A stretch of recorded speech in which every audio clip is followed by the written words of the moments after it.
bimbingan dan konseling ya. Untuk sebelumnya Ibu absen dulu ya.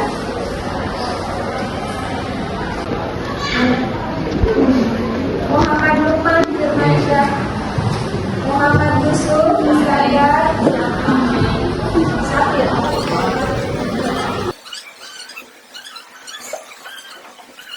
Baik, hari ini kita akan bersama-sama ya untuk mengetahui bagaimana tentang gaya belajar ya, mengenali gaya belajar sehingga kalian bisa memaksimalkan potensi kalian ya. Baik, kenapa sih kita harus mengetahui gaya belajar kita? Ada tahu? Kenapa kalian harus mengetahui gitu, gaya belajar apa sih yang biasa kalian gunakan atau yang sesuai dengan diri kalian?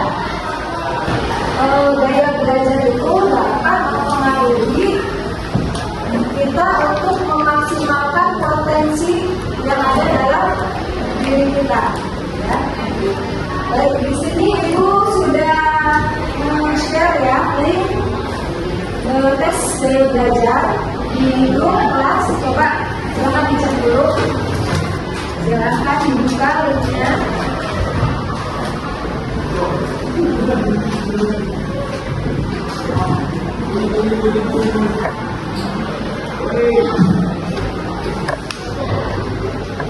Sudah bisa dibuka?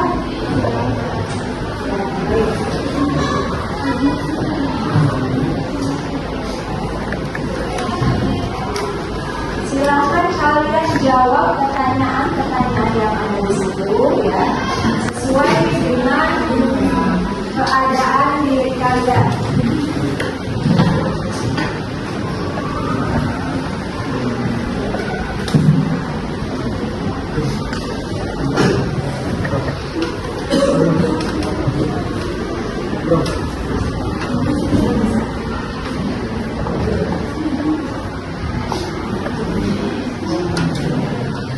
Sudah bisa dibuka?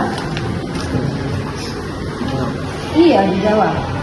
Dijawab sesuai dengan kondisi kalian ya. Ini belum terbuka.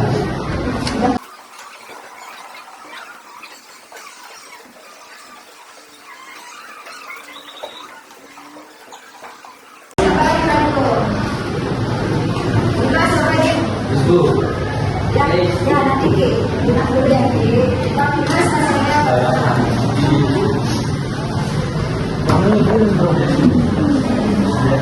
ya yang disampaikan hasilnya apa dari tes apa kinestetik visual. Menurut kamu itu sesuai dengan keadaan kamu nggak? Ya. Jadi kamu biasanya kalau belajar seperti apa? Lihat model-modeling, tulisan-tulisan, terus visualnya ya, kinestetiknya sesuai juga. Kalau videonya dan kinestetiknya, misalnya bagaimana? Iya, kayak objek itu dijelasin kayak ini pakai pembelian.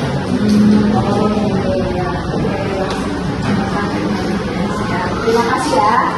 Berarti di sini ada berapa macam gaya belajar? Ada 3 macam gaya belajar, yaitu yang pertama visual, kemudian yang kedua itu auditory, dan yang ketiga itu kinestetik. Gaya belajar visual. Gaya belajar visual itu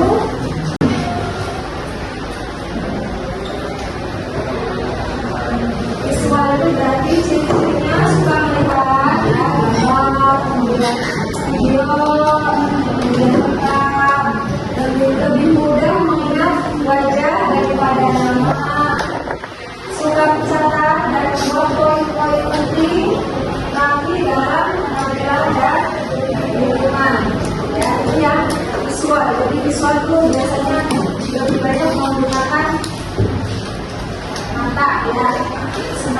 lihat yang bersih, suka lihat yang rapi, ya.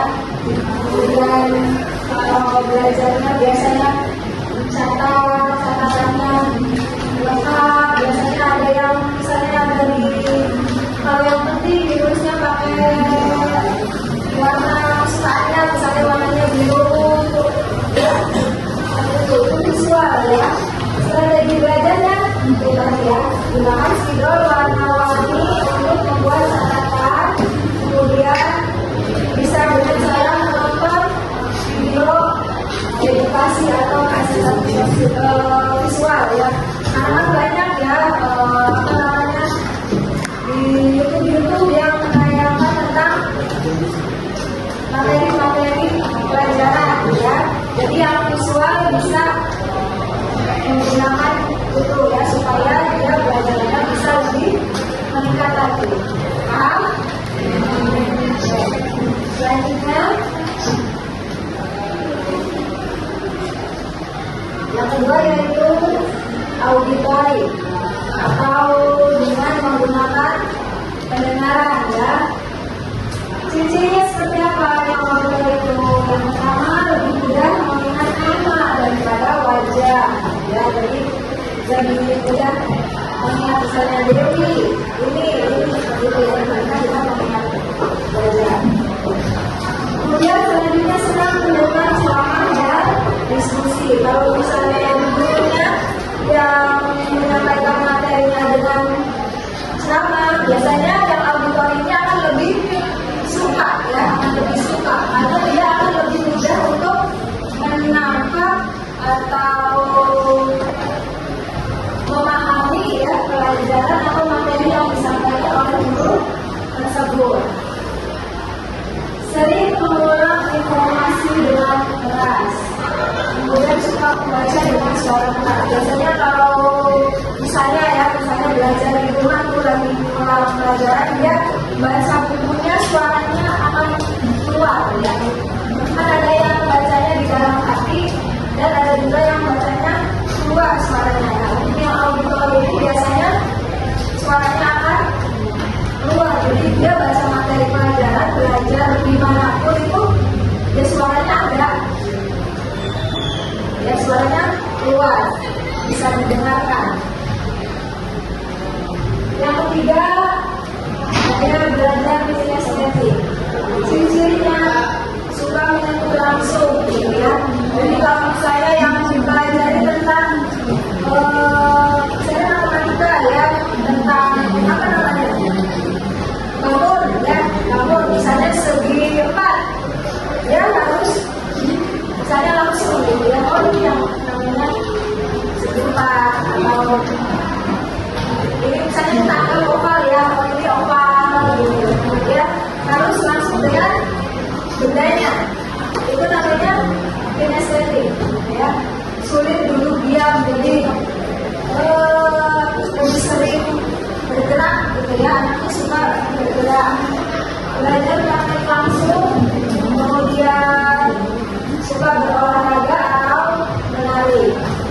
Strategi belajarnya yaitu belajar sambil berjalan atau bergerak, kemudian menggunakan alat peraga tadi, ya, misalnya ini oval, ini segi 4, kayak gitu, ya. Kemudian melakukan percobaan atau role playing, atau kalau di mata pelajaran yang sosial misalnya dia akan lebih mudah kalau bermain peran, misalnya langsung memerankan. Misal pelajaran sosiologi, ya, sosiologi temanya tentang apa? Konflik sosial, misalnya, ya, tentang konflik sosial.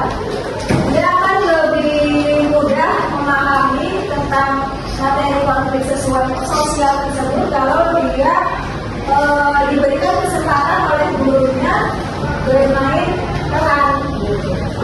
Konflik sosial itu yang seperti apa, tentang apa saja, gitu, kan, ya.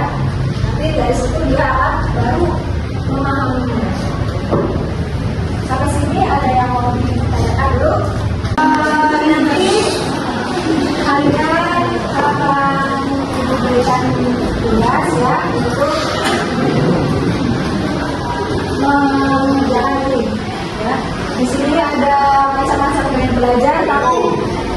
Ayo. Tapi belum ada gambarnya ya. Nanti kalian cari gambarnya yang sesuai dengan apa yang ada di sini ya. Yang visual, yang auditori, kemudian yang kinestetik, auditori lagi, kinestetik, visual. Nanti kalian cari gambarnya ya. Siap? Ya. Oke. Ada yang mau maju terlebih dahulu? Ya. Ayo.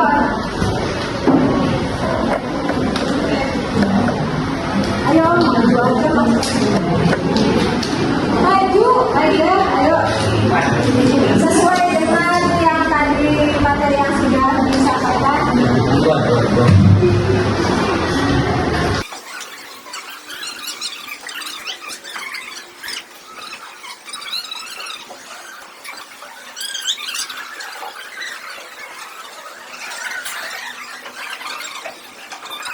Oke, silakan.